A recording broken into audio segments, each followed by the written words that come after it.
Good evening. Michael Hottinger, live from Garabandal in Spain. It's a real pleasure to have you here, Michael. Great to be back with you, Doctor. We saw you there a few months ago in September of 2023, and we visited Garabandal. We walked up to the pines, and you have a pilgrim center there, and you are keeping the flame, as it were, of Garabandal. And so we're very privileged to have someone like yourself who is an expert on these questions to speak with us tonight. Well, thank you for that very gracious invitation. It's a pleasure and an honor to be here. Okay. And we were going to be coming back to Garabandal at the end of August. And one of the seers who's still alive in her 70s, Jacinta, will be there and will meet with our pilgrims. And we have a little video which describes our trip last fall. Could we-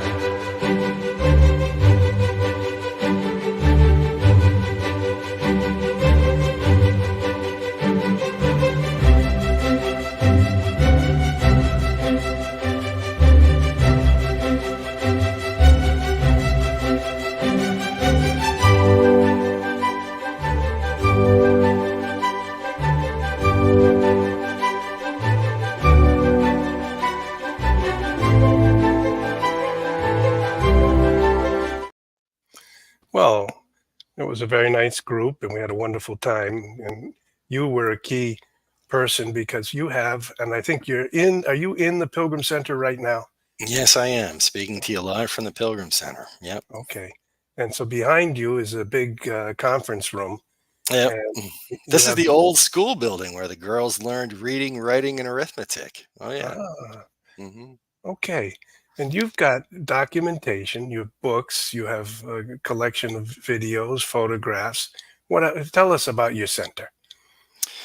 Well, it was the brainchild of Jose Sanchez Aguilar, and he's the president of the Association of Pilgrims, in Spanish, La Asociación de Peregrinos Virgen de Carmen de Garabandal. Say that three times fast. Hmm. And yeah, he had this wonderful idea that, hey, wouldn't it be nice if we had a place where pilgrims could come and hear the official messages of Our Lady of Garabandal?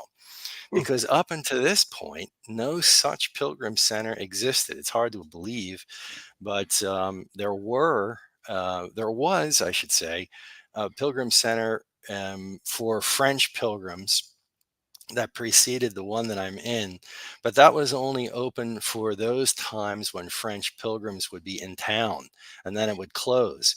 But this is something that would be, every single day of the week we're open, and we're at the service of the pilgrims who come here. We have a video that we show, which is a 23-minute video, and then if people want to do their purgatory on earth, they can listen to my PowerPoint presentation. Oh, Michael. And yeah, so Well, that's what we have. And we're a nonprofit organization. We're all volunteer run. We're all Catholics, and we do nothing but promote the messages of Our Lady of Garabandal. And we sell religious articles, and we receive donations to keep the water running and the light on and the heat in the room. That's what we do. Nobody's getting rich off this. That's for certain. okay, so we'll need to place here with the video an email for you and some way to contact you so people can stay in touch with you. Wonderful. Um, the very fact that you're a small center and you don't have a kind of global network of well trained ambassadors reveals to me even more clearly than anything else that this is an authentic spirit which isn't uh, some type of scheme. Yeah. It's obvious that people have heard this message of Garabandal. They've been touched by it, but it's not an organized phenomenon. It's a work of the spirit. Don't you think that's the case? I certainly do. The president of the association, Jose Pepe Sanchez, his name is Pepe. It's his nickname, and his wife. this was a really a manifestation of prayer. They themselves had wonderful experiences here in their life, in their lives, and this was what they wanted to do. They wanted to have this, and I think it's been remarkably successful. I tell you a story very briefly. Mhm. During COVID, it was a terrible time. The 2 years there were financially a disaster for the Pilgrim Center, but we were placing our faith and trust in Our Lady, and miraculously, two people donated. One, a very generous Irish man, gave us 5,000 euros, and there was a doctor from the United States who gave us 12,000 US dollars. Now, that exact amount of money was precisely what we needed to keep the Pilgrim Center going. My boss was really concerned because there was no one coming, no one could come, and financially we were strapped, as they say. So I mean, this was like Our Lady looking out for us. We haven't ever received similar donations before or since, but it was just at that time, at that very moment, that we needed it. And I mean, it's when you look back at it, you can just see Our Lady's hand is Yeah, looking, that's Our amazing. Lady's looking out for us. Yeah. You So were that's just in the very time when the flame might have almost been flickered and gone out yeah. because of the difficulty of keeping things going. You had no more resources, and you hmm received what you needed. Yeah. And Just enough. it's as if there's something about this message that we do need to hear. Yeah. And it's not, we're not beating people over the head. Our Lady is not demanding that everyone immediately listen, but it's supposed to be offered. It's a message to be offered. Oh, here's some. John is writing. Keep the flames flaming, Michael. So we have some supporters here for you, and we're hoping we're developing here a little community of faith and of hope and of love. St. Paul speaks of these three things: faith, hope, and love, and the greatest of these is love. And I think there's a world here that's in danger of losing faith, losing hope, and losing love, and becoming very cruel, and putting people in lockdown and in prison, and not caring if they have financial difficulties, or they're losing their health and their serenity because they're always preoccupied, worried, concerned for their family and their dwelling and their children and their grandchildren. So, in this context, the most loving thing, the thing that contributes to hope and contributes to faith, is a message that there is meaning, that there is a direction that our lives can take, and that it can be part of a type of a family where people are forgiven, they're loved, they're supported. How do you see this message? Why is this message so important? Well, I agree with you. It is a message of love. And this is the whole reason why Our Lady came. Our Lady loves her children. She loves each one of us, and she wants us to be in heaven with God for all eternity. And so it in and of itself, it's an act of love. The fact that Our Lady came here to give this message, to warn her children about troubles inside. And that's not something that we should, you know, throw up our hands and run screaming out of the church. Absolutely not. Our Lady wanted us to get down on our knees and take out those rosaries and start praying for the churchmen. That's exactly what Our Lady asked for, nearly every time she appeared here. So it's a message, it's a warning. We talked before about all of the good things, but tonight I was hoping to talk about the disturbing things. So fasten your safety belt, okay? Well, Um, we'll try to yeah. go through the turbulence hmm as the airplane shoots up and down hundreds of meters, and hold our seatbelts in and tight, and then hmm hopefully get through on the other side. See you on the other Okay. side. So let's go Okay. through this turbulence. How could it possibly be that the church should be passing through turbulence? Why is that occurring? Well, this is something that I think in 1933, Cardinal Eugenio Pacelli mentioned to his friend Count Enrico Pietro Galeazzi. And Oh, he did, yeah, and that was a very interesting quote that he mentioned.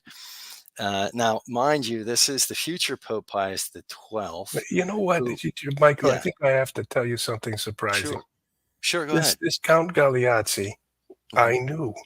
Wow. I met him just before he died in the 1980s. Hmm. So he was a young man in the 30s. In the 80s, he was about 90. Hmm. And the Knights of Columbus sent me a request that I interview him about everything he had done in his friendship with Pius XII. He built as an architect the North American College in Rome, which is the seminary. I've been there. It's really Yeah, something to see, isn't it? that was his work. And Holy he was a mackerel. good friend of Cardinal Spellman. Pius XII sent Galeazzi to America twice during the Second World War to speak with Spellman, but also to go down and speak with Roosevelt Hmm. about what the strategy ought to be in this terrible battle for control of the world. Yes. And Galeazzi took me to his palace near the American embassy in Rome, and we had a wonderful dinner. And he talked to me about Pius XII and how wonderful a pope he was. And then a few months later, he passed away. So Oh my. we're Well, connected. you were privileged to have that time with him. Yeah. So he heard Pius XII say something in Yeah, 1933. he wrote this, I think, Yeah. and these remarks. He said, "Now again, this is Cardinal Pacelli stated. I'm concerned about the confidences, the secrets of the Virgin to little Lucy of Fatima. Hmm. This persistence of the good lady in the face of the danger that threatens the church, a divine warning against the suicide that the alteration of the faith in its liturgy, its theology, and its soul would represent." Close quote. Now, we talked before about faith was a recurrent theme among uh, what we saw the girls of Garabandal talking about with regard to problems inside the church. So this is very similar, but there's more. There's a lot more. In 1946, when the historians, several historians, asked Sister Lucia at Hmm. what stage they were in the period mentioned in the secret, Sister Lucia replied, quote, I think that you are at that period when false doctrine shall propagate its errors throughout the world, close quote. So again, we have this point about the faith and doctrine. 1952, Pius XII, he's now Pope. He sends Father Joseph Zweigel, Giuseppe Weigel, to interrogate Sister Lucy. He comes back to the Rusicum in Rome, and he says this, I can't reveal anything, but I can say this, it has two parts.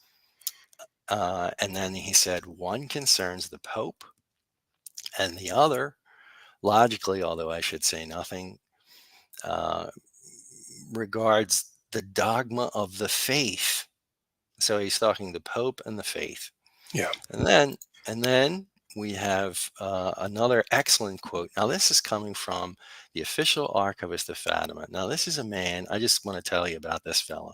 His name is Joachim Alonso. He was a Claretian priest, and he was commissioned in 1966 by the Bishop of Fatima to do a complete critical history over everything that happened. This guy studied like 15 years. He wrote 24 volumes, 800 pages per volume. He referred to 5,396 documents. Greatest expert of Fatima in the 20th century, arguably. And he said this. Now, again, this is a man with unrestricted access to Sister Lucy and her writings as the official archivist. And he said, it's completely probable that the text of the secret makes concrete references to the crisis of faith within the church, the negligence of the pastors, internal struggles, the very bosom of the church, grave pastoral negligence of the upper hierarchy. Dogmas are going to become obscure or even lost altogether. And then he goes on to say this, a real crisis of the faith in the church, like the secret of La Salette, Now that's huge because La Salette has the ecclesiastical approval of the church. And in 1878, Melanie Calvatine, she said this, quote, Rome will lose the faith and become the seat of Antichrist. Now, here that's understood as opposed to Christ or against Christ. And then she went on to say the church will be eclipsed, the world will be in consternation. Back to Joachim Alonso. Mm. Internal struggles of Catholics, perhaps the failures or defections of the upper hierarchy. And this quote is enormous. Listen to what he said. Again, the official archivist of Fatima, quote, John the 23rd declared that the text of the secret did not refer to his pontificate Mhm. and underscore his. So Yeah. therefore, we could deduce perhaps that this refers to another pontificate, just not his. Cardinal Ratzinger, what did he say? Mhm. He talked about the dangers threatening the faith. God rest his soul, Benedict XVI. And then he also talked about this, the importance of the novissimi, the last events at the end of time. That's precisely the same period of time that Our Lady referenced in the Padre Pio letter that we talked about the last time. Yes. Our Lady mentioned the end of the centuries, the end of the world, and then here, Cardinal Joseph Ratzinger, who read the text of the Secret of Fatima, refers to the secret in that context, the last events at the end of time. How about Cardinal Silvio Odi? This is a personal friend of John Yeah. the 23rd. Now, before John the 23rd was elected Pope, Angelo Roncalli served as, I'm sure I don't have to tell you this, but for some of the Oh, members of the audience, he was the apostolic nuncio to France yes. and the personal secretary of the apostolic nuncio. So Cardinal Silvio Odi, before he was cardinal, he was Yes, and the I personal, should tell you, yeah. Mike, I knew Cardinal Silvio Odi also quite well. Wow. So you're a veritable who's who. Well, um, we Yeah. are like the church is like a family, and Hmm. if you visit Rome and you stay for some days, you meet a few people, but if you stay Yeah, for some years, you meet hundreds of people. sure. And he had something very interesting to say. Now, again, this is the confidant of John the 23rd. And in 85, with permission, he got to speak with her. And he said in 1990, he said this quote, the Blessed Virgin was alerting us against the apostasy in the church, dark times for the church, grave confusions, apostasies within. Now, this is remarkable because he uses the same word, doctor, confusions, that Mary Lowly Mathon used 2 times to describe troubles inside the church. He went on to say this. Now, these are his words, okay? This entire quote, these are all his words. Quote, what happened in 1960 that might have been seen in connection with the secret of Fatima? He answers his own question. The most important event is without a doubt the launching of the preparatory phase of the Second Vatican Council. Therefore, I would not be surprised if the secret had something to do with the convocation of Vatican II. Now, just so you know, Our Lady delivered the first message here in Garabandal 5 months and 20 days before that same event, the convocation of Vatican II. And then he went on to say this, and this is remarkable because, again, this is coming from the confidant of the Pope. And he said this he said, the secret of Fatima contains a sad prophecy about the church. And for this reason, John the 23rd did not divulge it. In my opinion, what is written is that in 1960, the Pope would have convoked a council from which, contrary to his intentions, there would arise many difficulties in the church, close quote. That was the end of 1990, 11th of November. Yeah.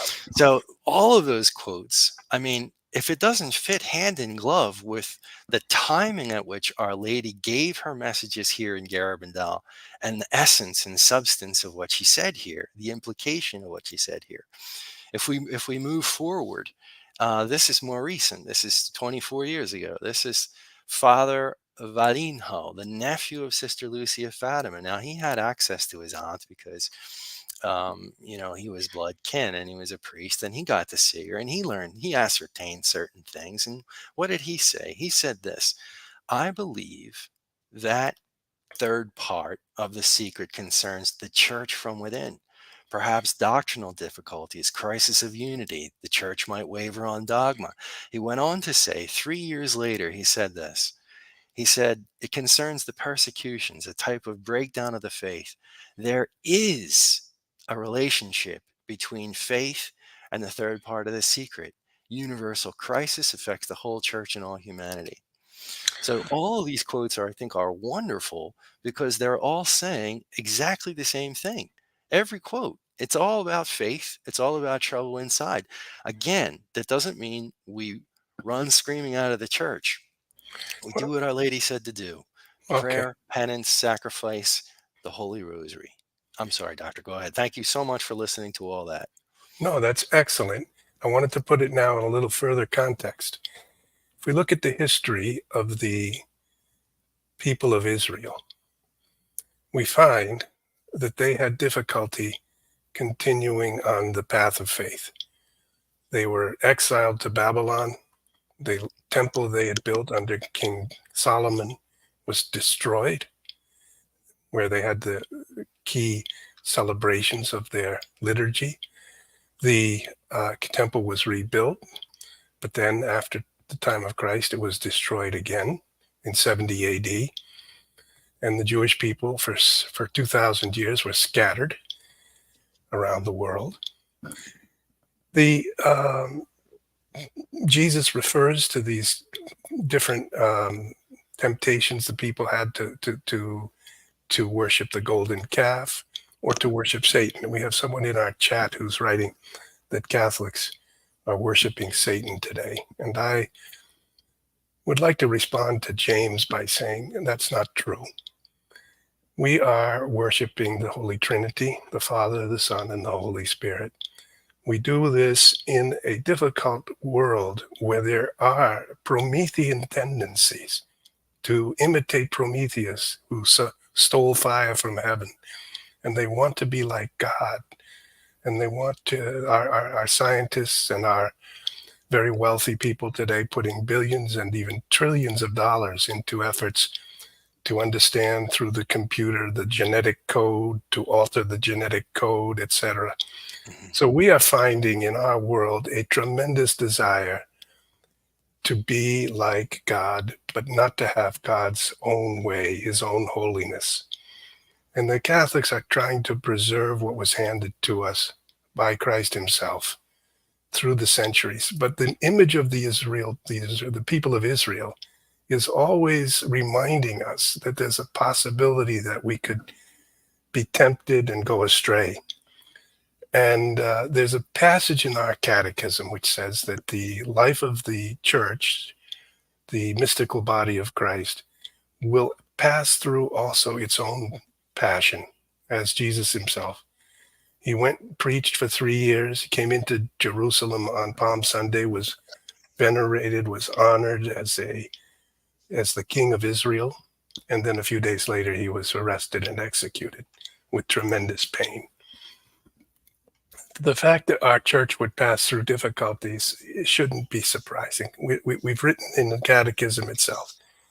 But the three things that must be preserved are faith, hope, and charity.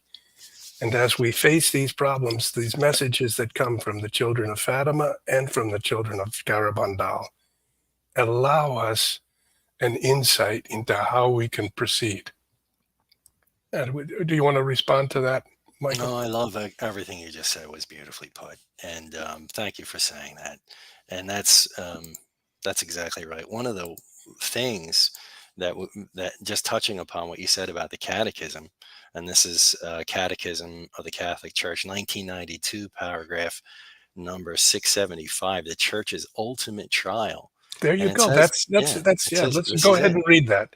Sure, it says before Christ's second coming, the church must pass through a final trial that will shake the faith of many believers.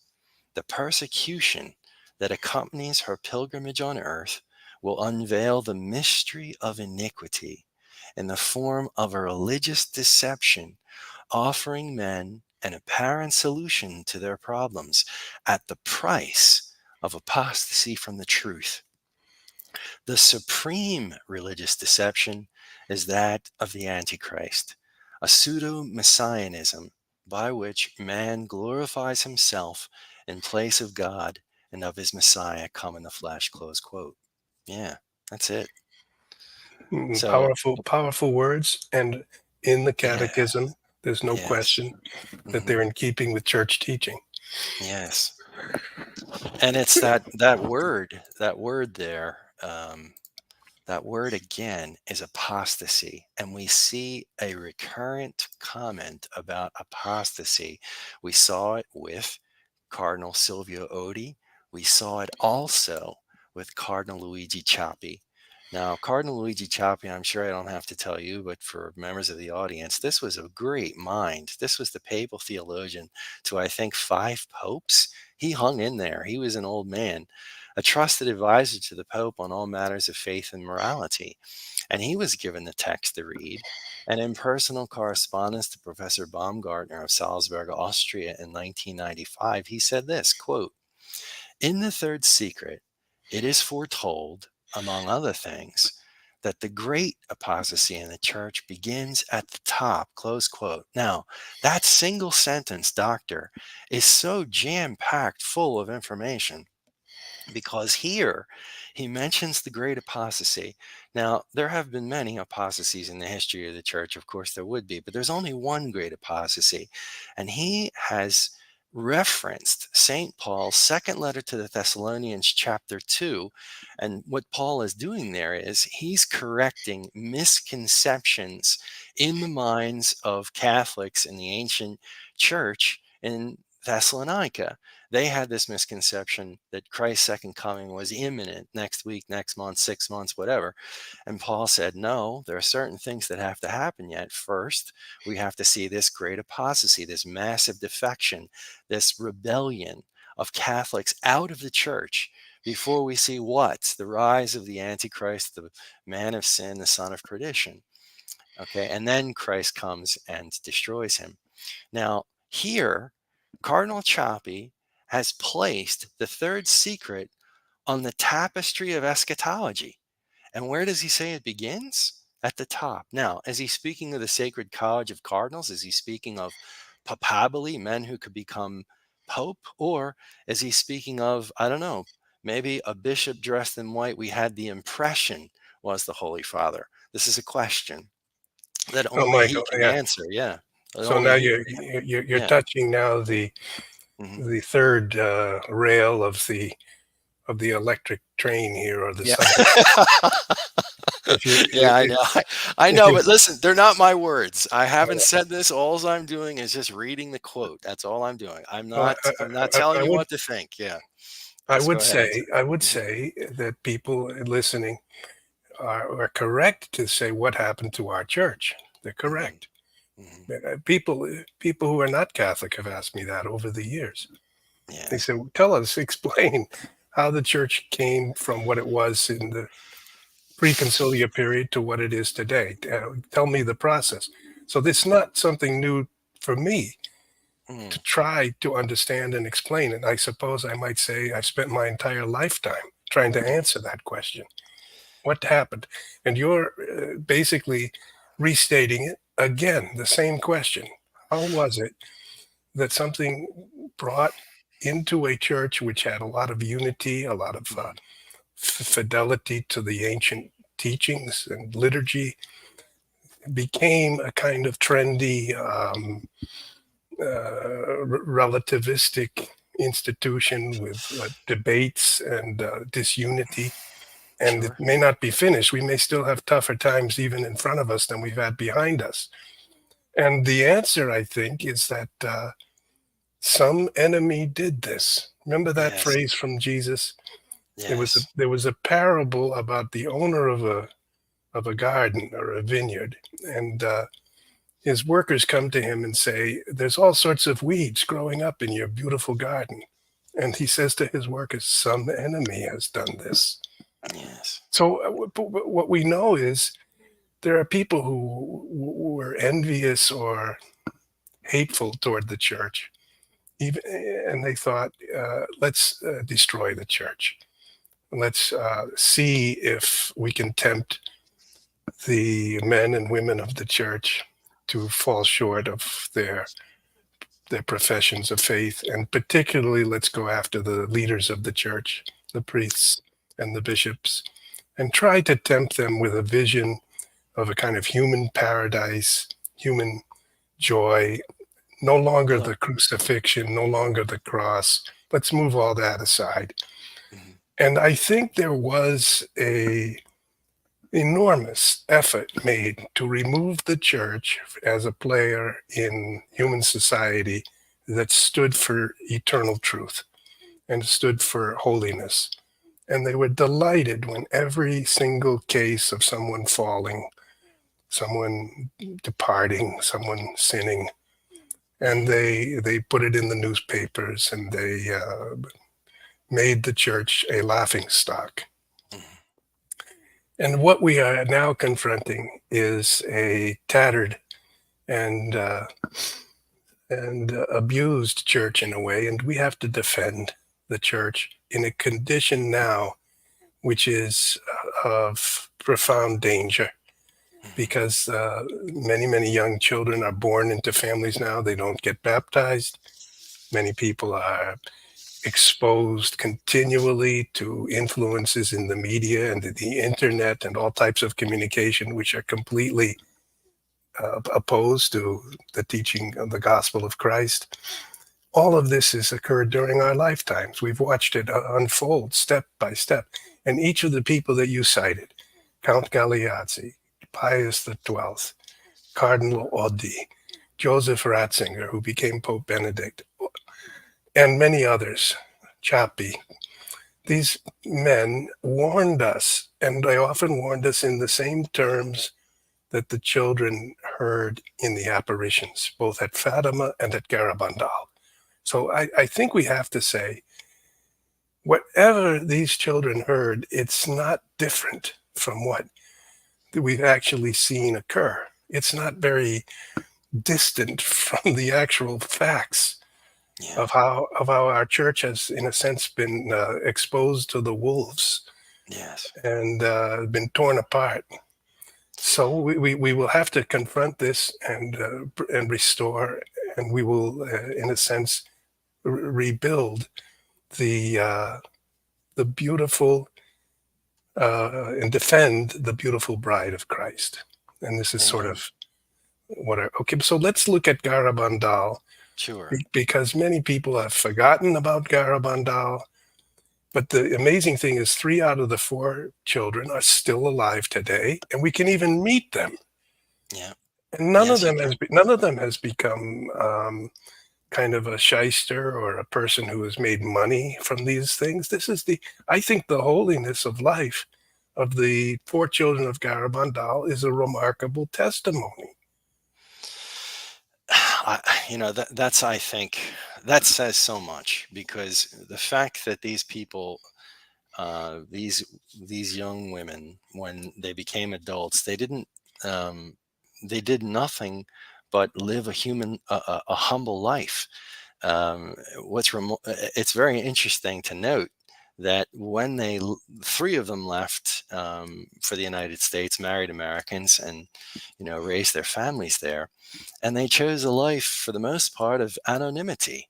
They did not want to have the limelight. They just wanted to be good Catholics Have and you to have you raise met their families in the faith. I've have you met met I've met 2 of the 3 surviving. I've never met Conchita, but I've met members of her family here in Garabandal, and I speak with her sister-in-law every day. We pray together every single day. Yeah, but well, mhm, and can you tell us, well, I could say myself, I met Jacinta last year, and mhm, I became involved in this entire question of Garabandal because of Jeffrey Moynihan, who wrote yes. to me after I wrote a book about Archbishop Vigano. He said, I read your book, and I want you to know that I'm the husband of one of the 4 girls at Garabandal. And I said, your name is Jeffrey Moynihan. I don't know you. He said, I don't think we're directly related, but yes, that's my name. So Jacinta from Garabandal married Jeffrey, and her name is Moynihan. Yeah. And so I mentioned that to Archbishop Vigano, and he said, "This is more than a coincidence." He said, "Why don't you try to begin to study this question?" So I was brought into this mysteriously, we might say, Michael. Welcome aboard. Welcome aboard, doctor. And then and Welcome then aboard. and then the next thing that happened was that I found that Mary Lowley had married what was his name in His, it's a Lafleur. Lafleur. Yes, that's right. And his first name escapes me. But He's so going to she kill me. so as I was growing up, I always went to Haverhill, Massachusetts. My father was born there. My uncle, who's in the picture behind me on the wall, is a Franciscan priest, was also born there. They attended St. James Church in Haverhill, Mass. Lafleur was a family in Haverhill. And Mary Lowley married Lafleur, and she died in, I guess, 2009 or 2010. It was 2009. Yep. And she's buried in St. James Parish Cemetery. And I just got a letter from a reader who said they heard this from me at another podcast.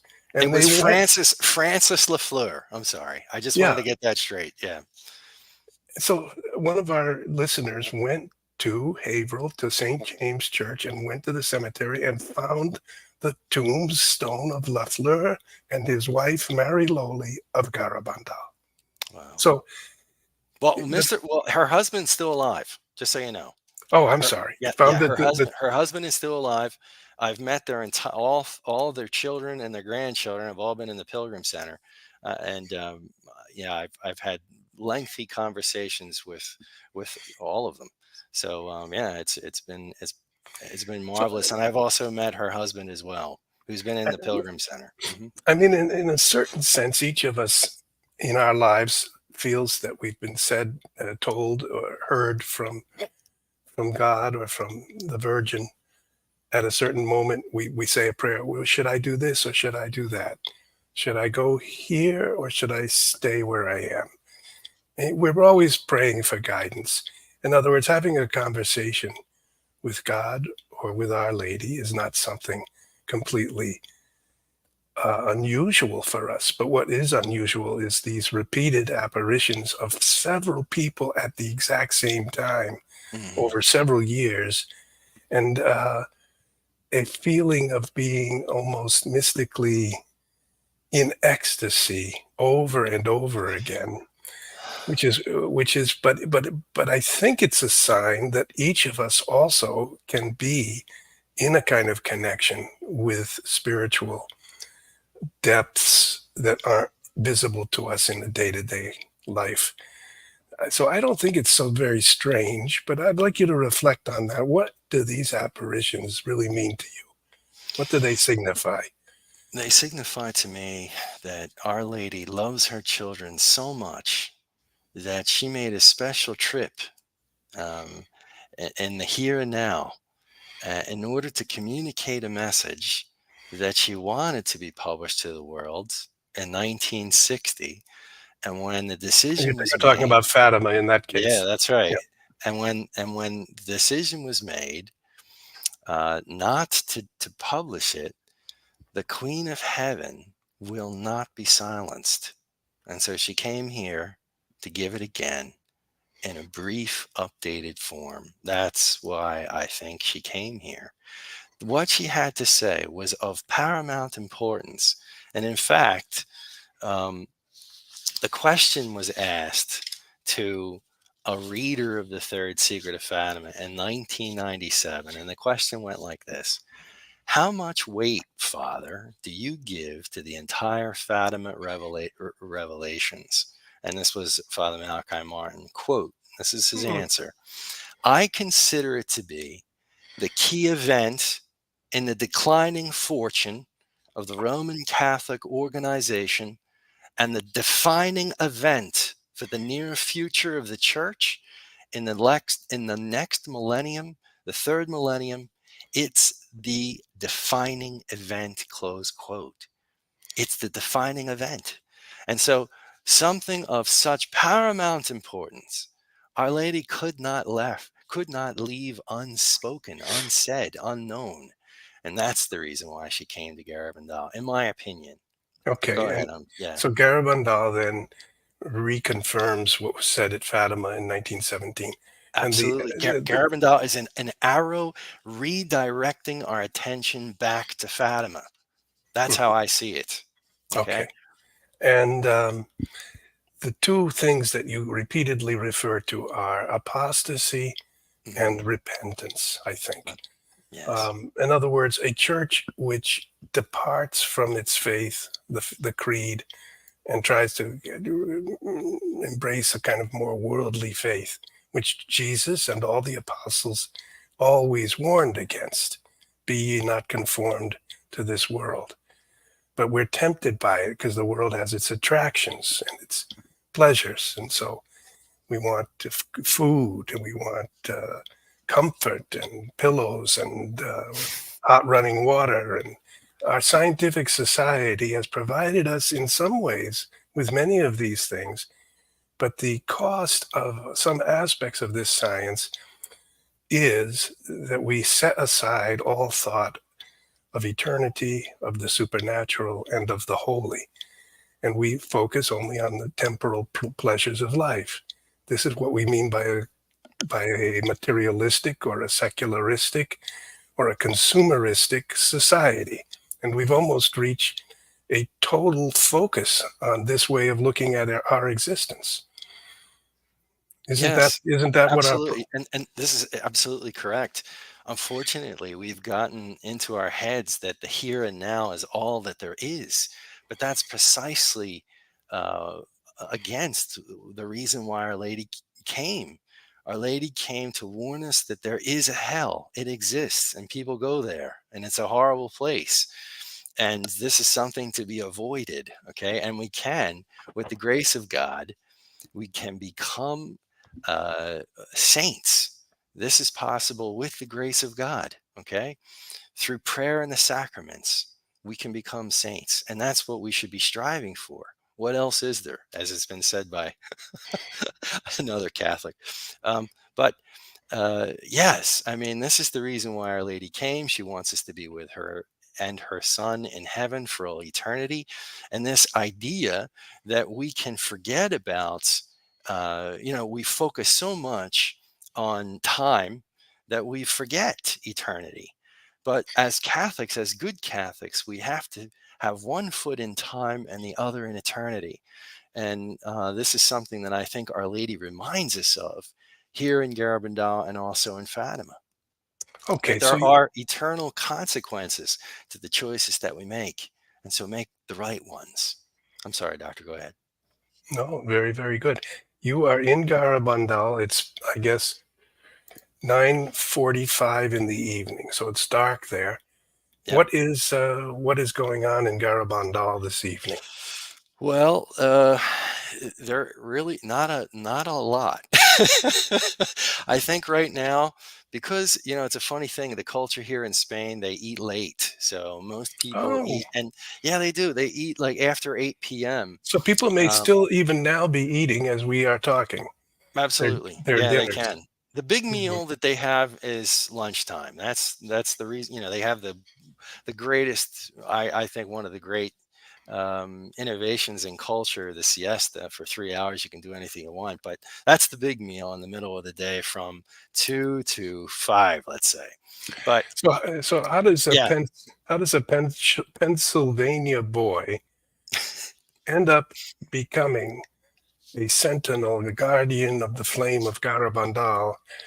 How did you go from Pennsylvania to Spain to Garabandal? Well, I answered this question very briefly the last time, and I will just say that by the grace of God and Our Lady, I was pulled to this place Oh, to that's a be little the. too it's a little too modest.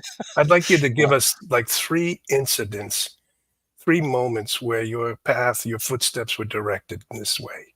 Can you tell us? sure. I was sitting at my desk, working with wiring and electronics at a company called Strong Arm in Horsham, Pennsylvania. Hmm.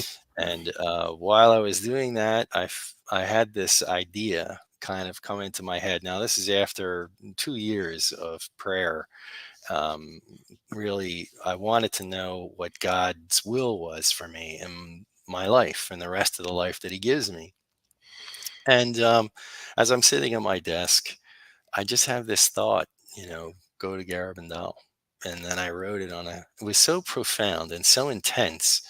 And again, it wasn't a voice, it was just the feeling. I can't explain it, but I wrote it on my calendar. And What day was it? it was the 11th of November, 2014. Are you Yeah, kidding me? no, yeah, Hmm. that was it.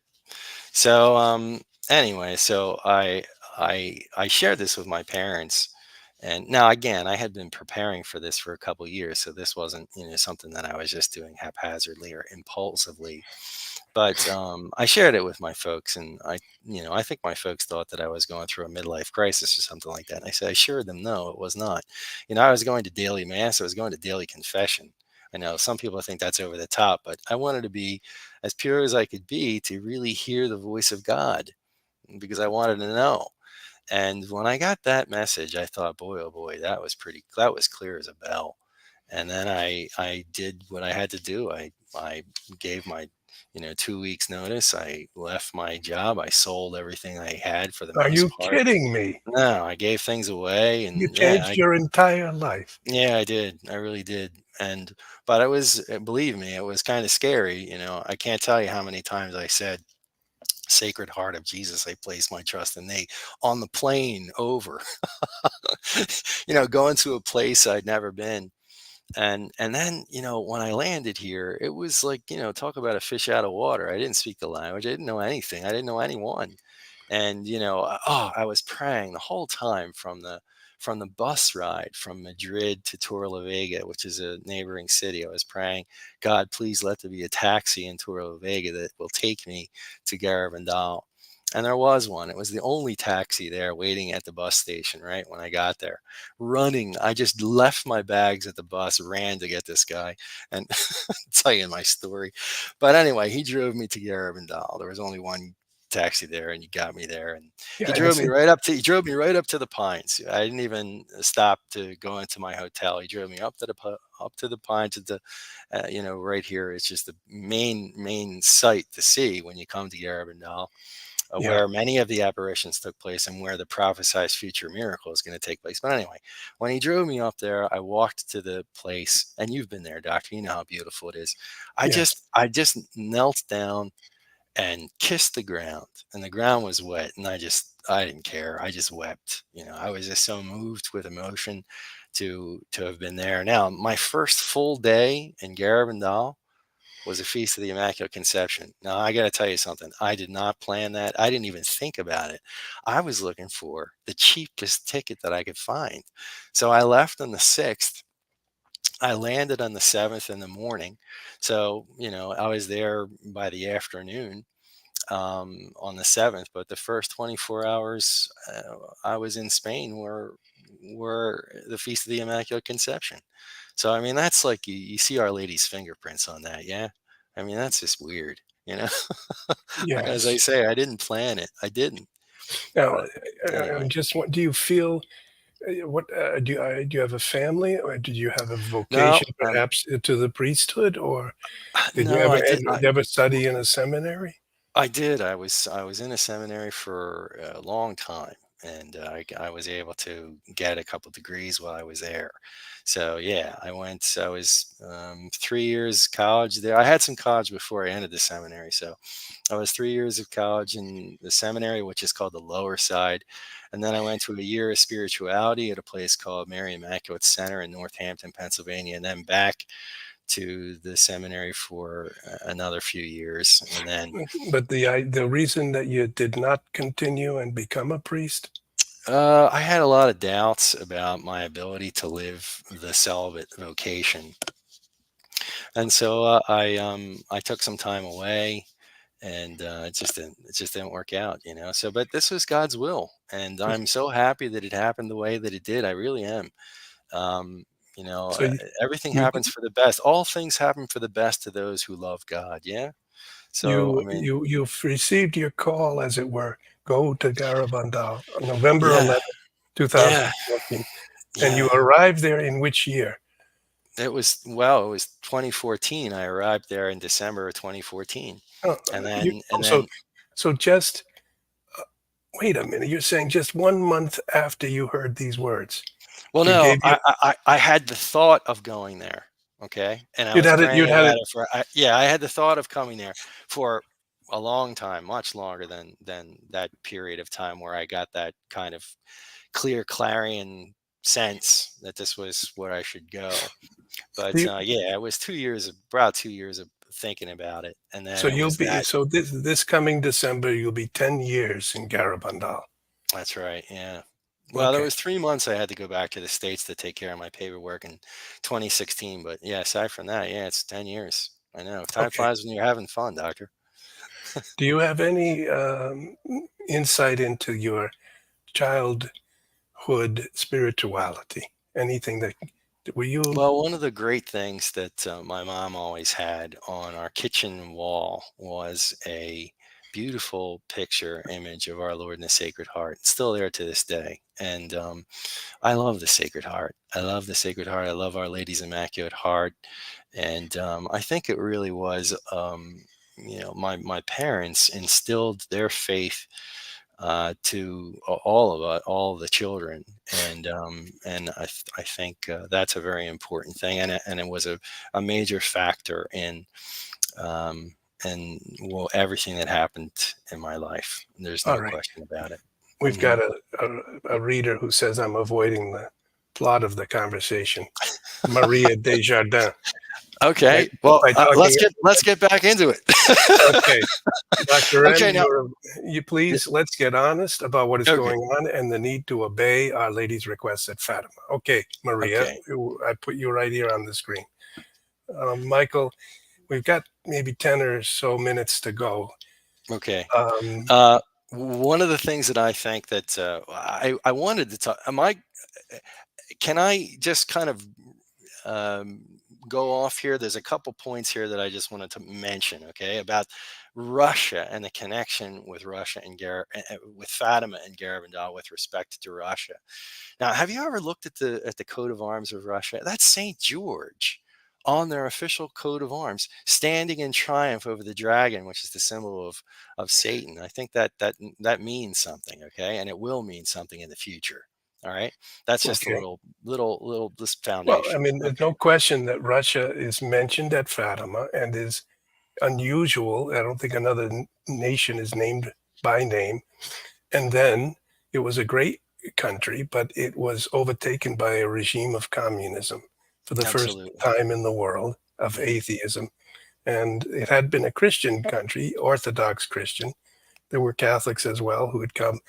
In fact, our Bishop Schneider is from an old German Catholic family, and they had come to Russia. These people lived there, but the communists took over. They created the Soviet Union.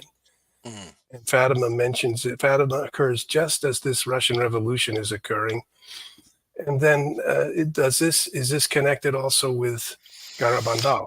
There's no question about it. It is. Well, let me just say this: that when in the 1990s, Malachi Martin said this. He believed that there was some unfinished chapter concerning Kiev and the Ukraine and Moscow and Russia with regard to the secret of Fatima. And in 1990, in his book, The Keys of This Blood, he said this. He said, Sister Lucy's single page third secret covers three main topics: a physical chastisement, a spiritual chastisement, far more frightening and distressing, especially for Roman Catholics, the disappearance of religious belief, a period of widespread unfaith in many countries. And then he said, the third part, a central function of Russia in the two preceding series of events. He goes on to say, if there was one dominant element in that third secret, it was Russia. The provisos of the third secret made sense only in relation to Russia. Now, in 1957, Sister Lucia Fatima, in her last public interview that she gave before she was silenced, she's speaking to the postulator of the cause for beatification of her cousins. She's speaking to Father Augustin Fuentes, and she says this. Tell them, Father, many times the Most Holy Virgin told my cousins that many nations will disappear from the face of the earth. Our Lady said that Russia will be the instrument of chastisement chosen by heaven to punish the whole world if beforehand we do not obtain the conversion of that poor nation. Here, conversion means nothing more or less than Russia becoming Catholic. They're not Catholic yet. It doesn't mean the fall of the Iron Curtain, the turning away from Marxist, socialist communism. It doesn't mean, perestroika and glasnost. No, it means they're going to become Catholic. They're not Catholic yet. It hasn't happened. Now, what did Garabandal say about Russia? Get this. This comes to us from the aunt of Conchita. She said this, quote, I have also heard them, that's the girls of Garabandal, say that if we do not amend our ways, our lives, Russia will take possession of the whole world. Yes, they said all that in front of me during their ecstasy. And also that some big chastisement would come. Conchita often repeated it. She, that's Our Lady, also talked about, pardon me, she, that's Conchita, also talked about cardinals that they would go against the Pope. All this is coming true little by little, close quote. When they asked Jacinta Gonzalez of Garabandal, do you recall anything about a Great Tribulation, communism, or Russia? Jacinta said, yes, it was an invasion. Well, something which seemed like an invasion. Later in 1983, Jacinta said, sometimes I confuse invasion with persecution. The Virgin said that the warning, that's the worldwide warning, would come when conditions were at their worst. Okay, this quote's magnificent. This comes from Mary Lowly Mathon, a French woman in 1983 asked Mary Lowly Mathon, when is the warning? Mary Lowly said this, quote, when Russia will unexpectedly and suddenly overrun and overwhelm a great part of the free world. God does not want this to happen so quickly. In any case, the warning will come when you will see that Holy Mass cannot be celebrated freely anymore. Then it will be that the world will most need the intervention of God, close quote. Now, that quote is absolutely huge. Here, Mary Lily Mathon is putting a laser beam on a country, and she's talking about an invasion, overrunning and overwhelming. You don't do that in a ballot box. That's a military term. Okay.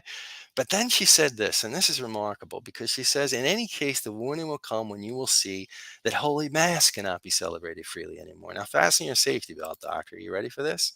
All Okay. right. Okay, now the mass that Our Lady was talking about there, first off, this was before the changes after the Second Vatican Council.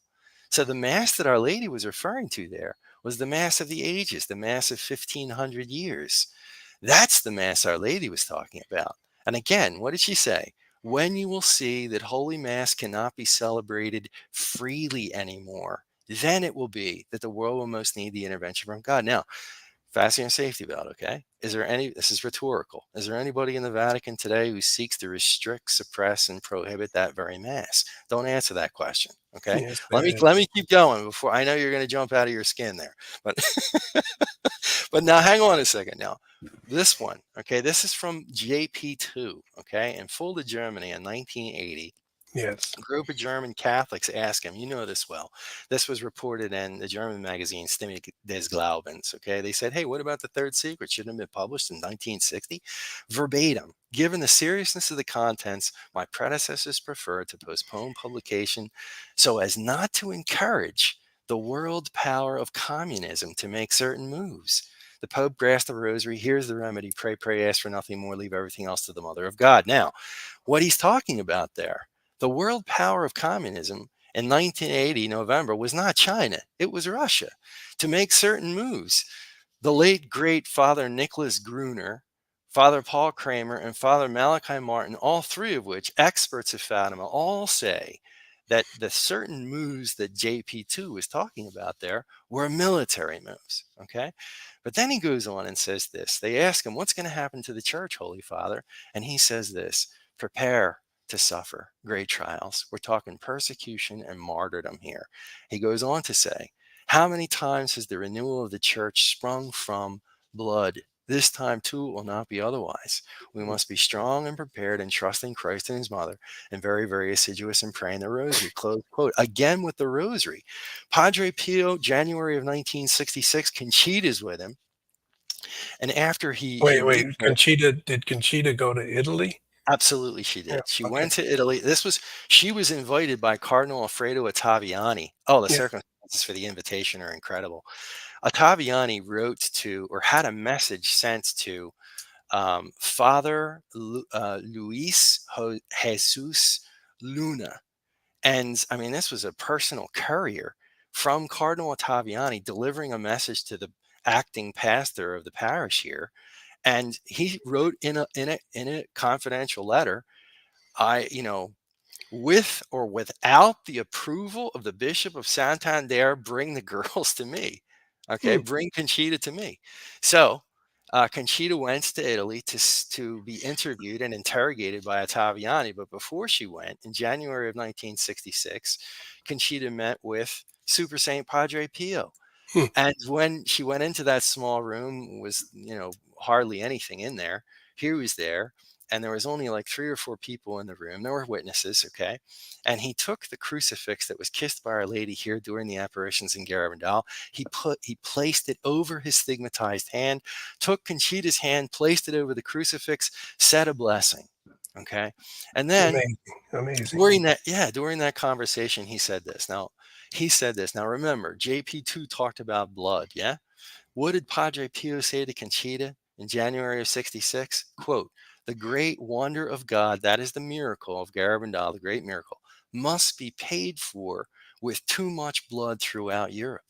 So is he talking about persecution? Is he talking about war? Both? I think both. Okay. Well, But yeah. sure, go Certainly, ahead. we've also had abortion. We often Yes, forget that. That's a lot of blood. it is a lot of blood. It absolutely is a lot of blood.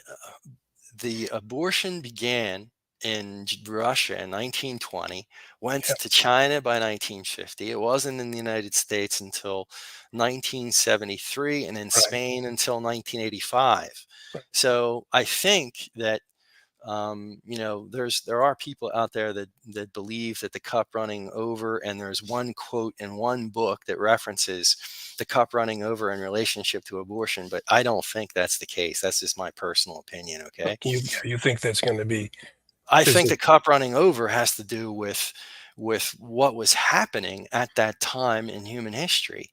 And when did Our Lady give those words? It was during the council. That's what I think. But anyway, Well, but yeah, there's that's just, again, it's my personal opinion. That's all it is. there's 3 or 4 points we can quickly touch on, but we can't Sure. continue much longer because it No, I gets know. too long. Yeah. We've got people who have all sorts of concerns, and I share them. Mhm. Here's a person, John B. I believe Putin was trained by the CIA through Wow. MI6, so this is a problem. Hmm. I don't know if this is true or not, but Yeah, I've never heard certainly I can tell you that Putin, I've never met Putin, but I visited the Kremlin and I've met that. people in his circle. Yeah. And, He's a the brilliant he's a brilliant statesman, and he's an expert of communication, that's for sure. but it's no doubt that he was stationed in the 1970s in Dusseldorf, East Germany, and he learned to speak German fluently. Yeah. And his assignment was to study all the elements of German society and to understand the various political parties, but also the religious faith. And he certainly was off to the side there, sort of outside of Russia, in a Mhm. position where somebody could have come up to him one day in a cafe or something and said, listen, if you will do this, that, and the other thing, we'll back you and we'll raise you to the highest power in Russia. It's not impossible that he was Yeah, I recruited. mean, he climbed all the way up the ranks inside the KGB, and then was later made the head of the FSB. and that's Exactly. really takes some doing. He was an expert in counter intel. So I mean, this is a guy that really knows And then how to this communicate. Yeah. this and a couple other points that the 1990s was a time when the Soviet Union could have uh, dissolved and become a more normal sort of free society, but it experienced one of the greatest thefts in human history, where a Oh group of yes. oligarchs, all Mhm. the, say, hydroelectric plants that were built in the Ural Mountains and Yes. oil refineries and Yukos things. Oil and Mikhail Khodorkovsky, I think, was one of the guys that was, yeah, I'm sorry. So essentially, everything that all the Soviets worked with their comrade, let's go to work, and they built for 70 years was all sold to about 7 or 10 or 12 oligarchs who came in with special support, sometimes from Western banks as well. And it got into their possession so that the Soviet Union we missed a chance. Okay, flight attendant Angela, great to see you. Hello from Fort Lauderdale, Florida. Jim Bertrand. Oh, Jim. Jim is an expert on the Shroud of Turin, and we have met, discussed that many times, and we're hoping. Uh, There's 13 points of congruency with the Shroud of Turin, or congruence with the Shroud of Turin and the Sidarium of Oviedo right yeah, here. It's 2 hours away from Garabandal. You can see it if you come visit yes. us. So I think we will do Same that. blood type, same wound location when wrapped around a three-dimensional image. Fascinating stuff. Yeah. Yeah, I'm persuaded that there's a connection between those two and also the third image of the Vale of Manipello. Hmm. Okay, Pierre Little, thank you for your channel. Such a breath of fresh air. I get so much from watching you, Dr. Moynihan. And of course, you also, Michael. Kyrie Well, eleison. And Christe I eleison. always remind people, Kyrie, Lord, Kyrie is Lord, eleison, have mercy, Greek Hmm.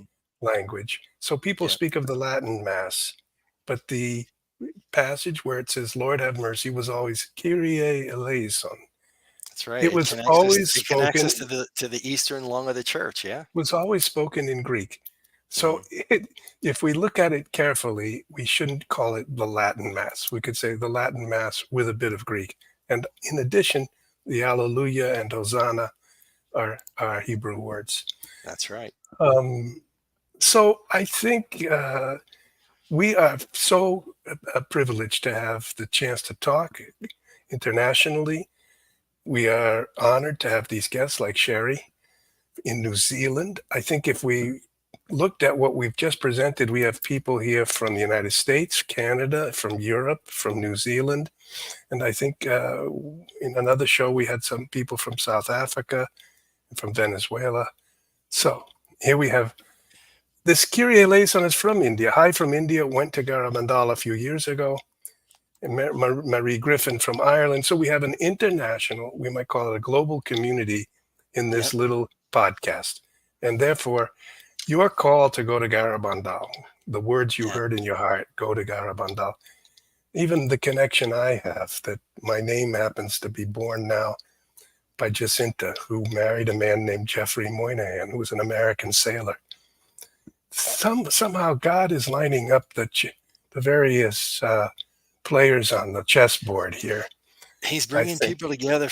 He's bringing people together, Doctor. He really is. I meet like-minded people every day. They come here and Okay. they share similar experiences, and it's a wonderful thing. I mean, I sit here and I meet people from all over the world, and they have similar experiences, and they see the world in the same way.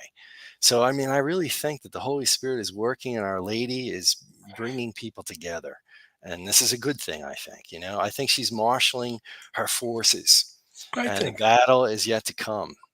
It's Well, coming. you're clearly a sentinel, a guardian, and you've been called from across the world to go to Garabandal, where you are right now, in a position to speak to the entire world about a mission of faith, a vision of faith, a message of faith, of hope, and of It is. charity, connected with Jesus Christ and with his mother Mary.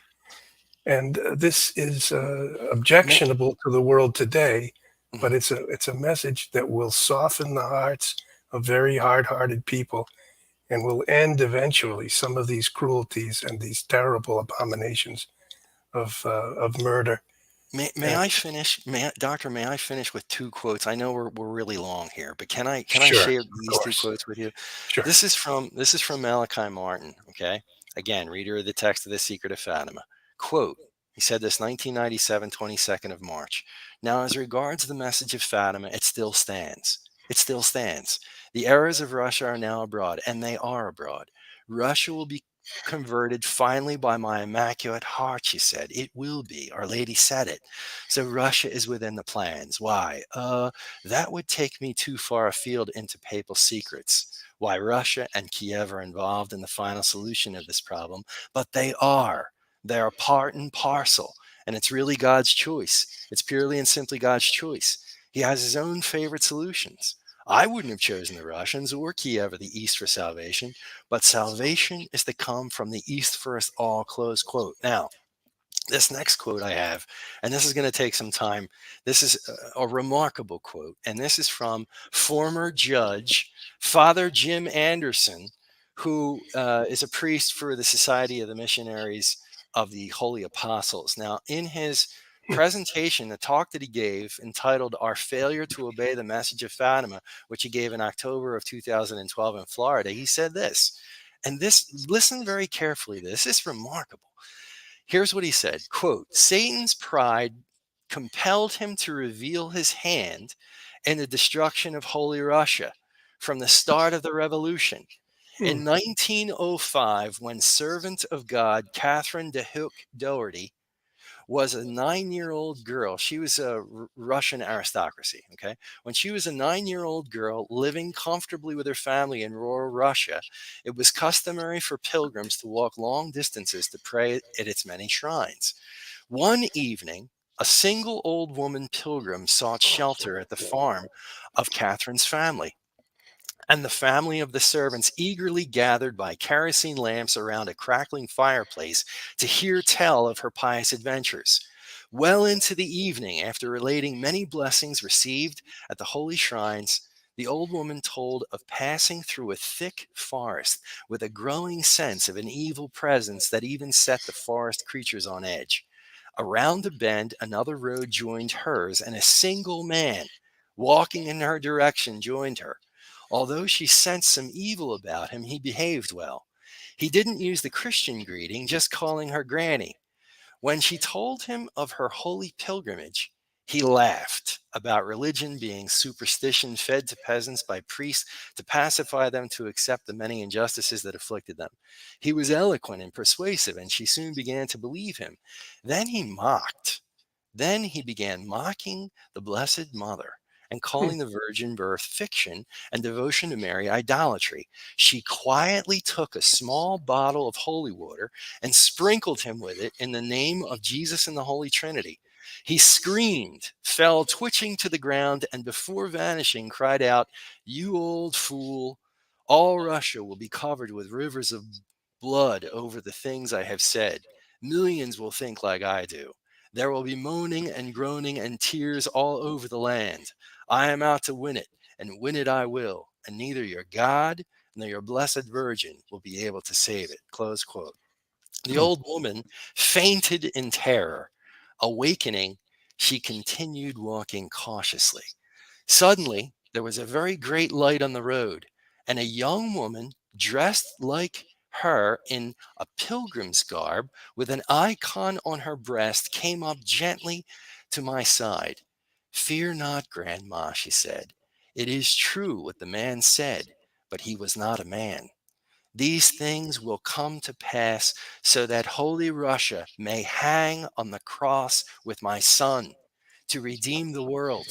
The only way the world can be redeemed is through suffering with my son.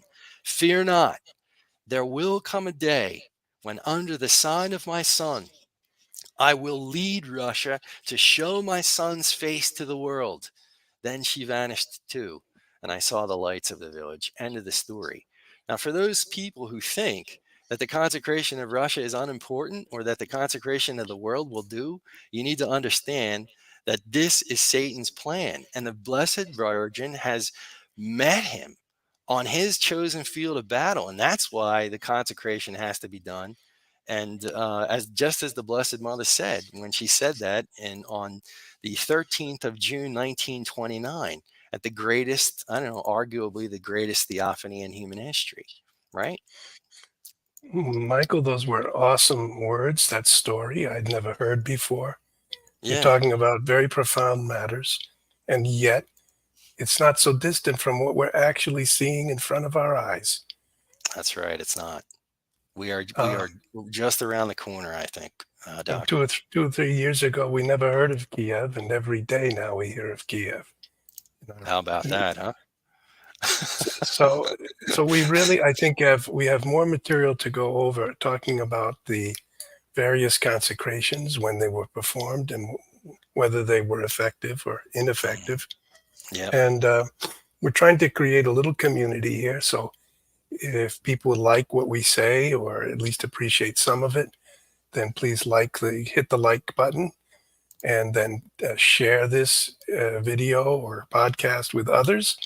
And we will have a show tomorrow where I'll wrap up the week, because amazing things are also occurring in Rome right now. Mm. And then Did you? if any, By the way, did you know that Our Lady said that before the warning there would be an important synod would take place before the warning? Did you know that? I Our have, Lady, all yeah, that's right. so the end of the synod will come in October, if Yeah. if we make it to October. But Mm. there's no doubt that the situation regarding the war is terrifying, because so many have already been killed, and people are thinking all over Europe. There are reports of the nations starting their drafts again so that other nations may come into this war. The many uh, drones have now gone into Russia itself, starting Yes. to hit some of their early warning systems. So the Russians say they're afraid that they're going to be attacked with nuclear weapons and they won't have any detection systems. Everyone is on edge, and Yeah. nobody is meeting to say, let's pray together and somehow repent. No one is going to make peace here. They're going to be a river of blood.